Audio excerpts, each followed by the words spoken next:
हज़रत इस्माइल अलैहिस्सलातु वस्सलाम जे हिकिड़े खुड़ी जी बरकत इहा आहे जो उहो पाणी अॼु ताईं ख़राब न थियो आहे। पूरी दुनिया उन मां पाणी पिए थी, लेकिन ज़मज़म जो पाणी ख़राब कोन थो थिए।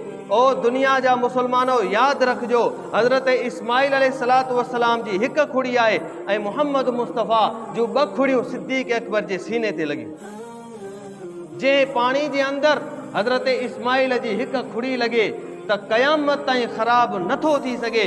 हिजरत वारी राति मुहम्मद मुस्तफ़ा कुल्हे ते आहे, अबू बकर जे सीने ते अल्लाह जे रसूल जा 2 क़दम आहिनि। ओ दुनिया वारो मुसलमानो, जेकॾहिं उन पाणी जे अंदरि हिकु पैगंबर इस्माइल अलैहिस्सलातु वस्सलाम जी खुड़ी लॻी आहे, पाणी ख़राब कोन थो थिए। जंहिं सीने ऐं दिलि ते मुहम्मद मुस्तफ़ा जा 2 क़दम लॻनि, उहा दिलि बि ख़राब कोन थी।